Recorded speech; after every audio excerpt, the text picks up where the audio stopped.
इस संघ को नमन जो मेरे सामने बैठे बिलासपुर हिमाचल प्रदेश व इसको हम माने तो पूरे भारत का ही, क्योंकि अन्य राज्यों से भी सभी साथी आए, सबको नमन। सभी मैं थोड़ी एक हमारी बहुत ही पुरातन परंपरा है उस पर बात रखूंगा, और वो हमें सबको कर भी रहे यहाँ बिलासपुर में भी, लेकिन बाकी जगह भी इसको फैलाएं। जो हम इकट्ठा होते हैं, जैसे आज ये संगीति है, जो ज्यादा लोग इकट्ठा होते हैं उसको हम संगीति का रूप दे रहे हैं, कॉन्फ्रेंस।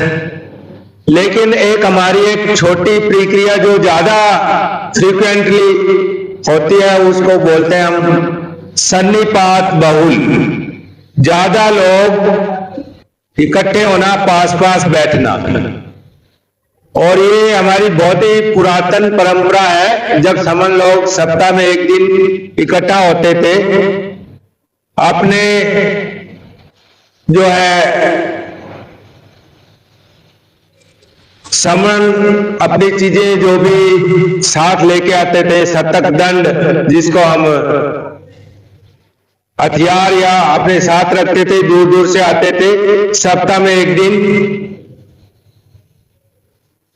अपना खाना लेके आते थे, सभी झुंड में आके वहां इकट्ठा होते थे, बातचीत करते थे, अपने आगे का कार्यक्रम या पहले कुछ समस्याएं आई उस बारे में डिस्कस करते थे। एक सप्ताह में क्या हुआ, क्या फसल बाड़ी, क्या नया जानवर कोई आ गया, या कोई इस दौरान समस्या आई, आपसी कोई मतभेद हुए। तो इस तरह की एक प्रक्रिया थी जो सप्ताह में एक दिन हम इकट्ठा होते थे। जब हम इकट्ठा होते हैं, बैठते हैं, बातचीत करते हैं, तो सब दूरियां खत्म हो जाती है। तो तब दूरियां रहती थी, मन साफ रहते थे। उस प्रक्रिया को फिर से याद किया है हमने समन संघ में, और हर शहर में, हर मोहल्ले में ये सन्निपात बहुल सप्ताह में एक दिन 2 घंटे 3 घंटे जरूर बैठे, बातचीत करें, अपनी समस्याओं पे डिस्कस करें, आपसी जुड़ने जोड़ने की जो बात करें, समन संघ पे बात करें। क्यों इकट्ठा होना जरूरी है? इससे क्या होगा कि जब हम बार बार इकट्ठा होते हैं तो हमारे अंदर जुड़ने जोड़ने की भावनाएं इकट्ठा होने की बढ़ती है, और जो आसपास कोई भी देखते हैं कि ये लोग इकट्ठा हैं, जो इकट्ठा रहते हैं और इकट्ठा दिखते हैं, उनपे कोई भी जो हमला करना या किसी तरह का दुर्व्यवहार करना या उनके साथ गलत बात करना वो नहीं करते। हम सुरक्षित रहते हैं। कोई भी दुश्मन कभी भी किसी पे हमला या कुछ करता है या उसके साथ बुरा व्यवहार या कुछ करना है कि सोचता है, तो पहले देखता है इसके पीछे कौन है, ये कौन है, कितनी ताकत है, ये सब बातें हैं। तो हमें सप्ताह में एक दिन इकट्ठा होने वाली प्रक्रिया हर शहर में बहुत जरूरी है। उसका प्रचार भी बहुत जरूरी है, चारों तरफ पहुंचना चाहिए कि ये लोग इकट्ठा रहते हैं। और पुरानी परंपरा की बात करें तो ये बुद्ध से भी पहले की बात कह सकते हैं। सारे समन अलग अलग संघ में अलग अलग छोटे छोटे दूर दूर थे तो रहते थे, लेकिन सप्ताह में एक दिन इकट्ठा होते थे। एक बार अजातशत्रु ने बुद्ध के पास अपने वसाकार है मंत्री थे जो भी, भेजा इस बारे में पता करने कि वो बार बार जो वजी संघ है, क्योंकि संघ अलग अलग दूर दूर होते थे, आपस में भी थोड़ा बहुत कहीं खींचातानी चल जाती थी कई बार, तो वो उस पर आक्रमण करते थे अपने राज्य के अधीन करने के लिए। उस संघ को, संघ इंडिपेंडेंट ही होते थे ज्यादातर। तो उनसे पूछा, वो बार बार आक्रमण करने के बावजूद वो इतना बड़ा राजा होके भी उनको हरा नहीं पा रहा है, तो उसका क्या कारण है? तथागत से उन्होंने पूछने के लिए भेजा अपने मंत्री को। तो तथागत ने बताया कि जो लोग सन्निपात बहुल करते हैं, मतलब जो इकट्ठा रहते हैं, 7 अपरिहार्य नियम बताए थे उन्होंने, 7 तरह के नियम भी। वो जो नियमों को फॉलो करते हैं उनको कोई नहीं हरा सकता, और वजी संघ उनको फॉलो करते हैं, इसलिए उनको आप नहीं हरा सकते।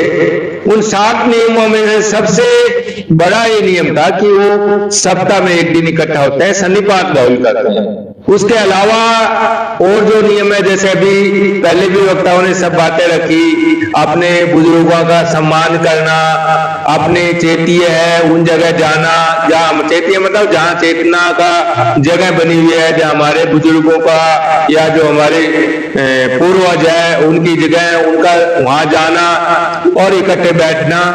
इसके अलावा अपनी महिलाओं को के बारे में उनकी सुरक्षा, उनका सम्मान करना, अपने जो अरंत लोग हैं, जो ज्यादा जानकार लोग हैं, उनका सम्मान करना।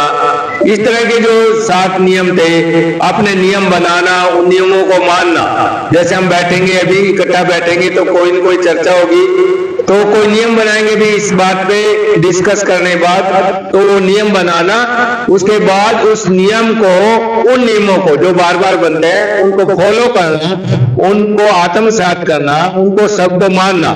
जैसे संघ का 7वां नियम है संघादिदे सर्वोपरि, तो जो भी नियम बनते हैं उनको मानना और फिर नए नियम, जैसे कोई समस्या ही फिर नए नियम बनाना। तो इस तरह के जो सारे नियम जो बनते थे वो वजी संघ के लोग करते थे। 7 अपरिहार्य नियम होते हैं, उनमें से सन्निपात बाउल करना ये बहुत जरूरी है। हमारी पुरानी परंपरा है जिसको कई तरह से षड्यंत्र के तहत हम भूल गए थे। जैसे हथियार रखने की जो बात थी, तो लोहा रखने का, लोहे से हथियार बनता है, तो लोहा रखने का नियम एक ऐसा भ्रम पैदा किया कि शनिवार को लोहा नहीं खरीदना चाहिए। उस दिन जो दिन इकट्ठा होते तो उसी दिन को शनिवार बोलने लगे, बाद में शनिचर्या या सन्निपात बाउल जो आज शनिवार बोलते हैं। साहब जब बार मतलब बारी, तो 6 दिन के बाद एक बारी आती थी, उसको शनिवार बोलते थे। और उसको कैसे बदनाम किया कि हम अपना हथियार के साथ बाहर निकलते थे, तो हथियार रखना कि लोहा नहीं खरीदना चाहिए शनिवार को, वो कम हो गया, हथियार नहीं रहा हमारे पास।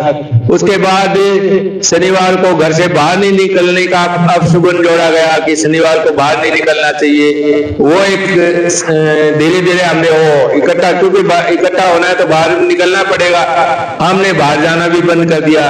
तो ये दोनों तीनों चीजें और भी जो अपशगुन जोड़े, तो इस तरह की चीजें होने से ये समस्या, हमने शनिवार को भूल गए तो इकट्ठा होना भूल गए, इकट्ठा होना जब भूल गए तो सारी समस्याएं जो अब हम आज फेस कर रहे हैं वो हम फेस कर रहे हैं, ये चल रहा है। तो दोबारा से समन संघ इस सन्निपात बाउल की प्रक्रिया को फिर से शुरू कर रहा है। इसे सभी करें, सभी अपनी अपनी जगह। ये एक छोटी सी सन्निपात बाउल कथा की बुक है 10 रुपए की, इसको साथ रख के इसका वाचन करें। इसमें सब चीजें दी हुई है, क्यों करना चाहिए, कैसे सन्निपात बाउलचर्या खत्म हुई, कैसे अब हम आगे बढ़ना है, कैसे इस दिन को मनाना है, कैसे इस दिन इकट्ठा हो गए, हम अपनी दुख सुख की बात करेंगे।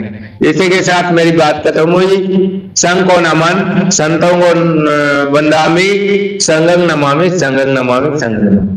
मैं समन इंजीनियर एसपी परिहार हिसार हरियाणा से पिछले 5 साल से समन संघ से जुड़ा हूं और आगे का पूरा जीवन समन संघ को समर्पित है।